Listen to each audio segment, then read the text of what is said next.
Akers. I'm here at the West Regional Branch of the Mobile Public Library.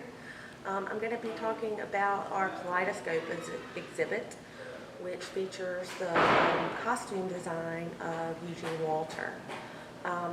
The start of this exhibit is that Walter would have been 100 years old this year.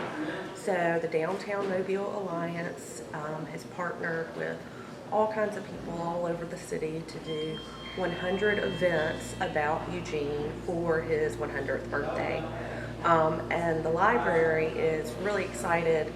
What this will conclude with for us is that they're going to have a literary marker dedication on the Scott Street side of the Ben May Main Library right outside of the Church Street graveyard.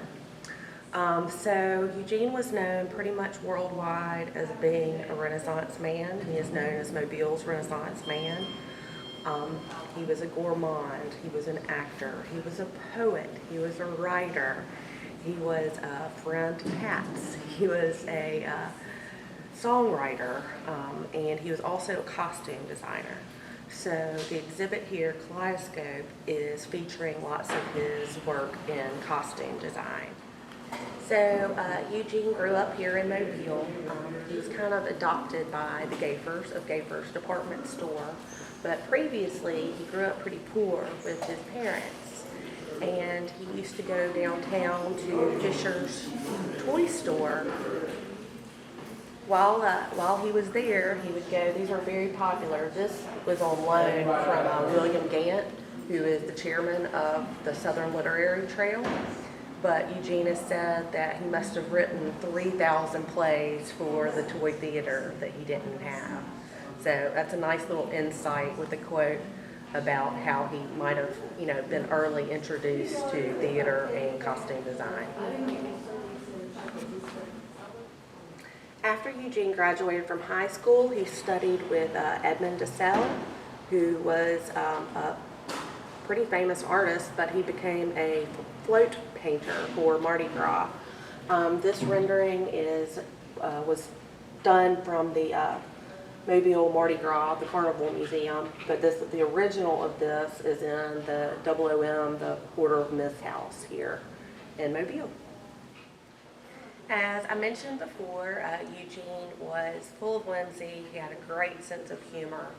And to add an educational element, of course, we had all these partners. One was the University of Alabama Theater Department, and that's where we got our tutus that are on loan. So Eugene, as a gourmand, used to have these great dinner parties, and he had up to 17 cats at one time, which I just can't fathom. But supposedly at these parties he would like to dress his cats in different costumes, including tutus.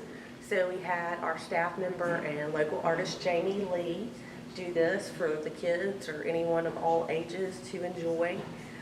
In addition, we had Jamie do some just cutouts of cats that all the kids can come in and decorate with provided materials, and we have those up on the walls with the tutus and all the other things in the exhibit. I mentioned earlier that everything we do at the library has kind of partnership element involved.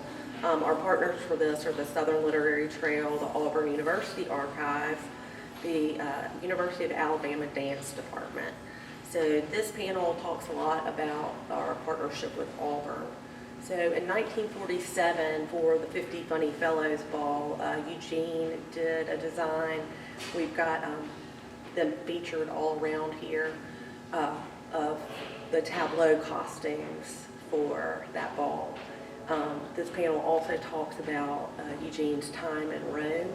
He did some extensive historical research for Fellini's Satyricon, and a fun fact is, and we'll get more into his time in Rome later, he actually wrote the theme for the Fellini Romeo and Juliet theme.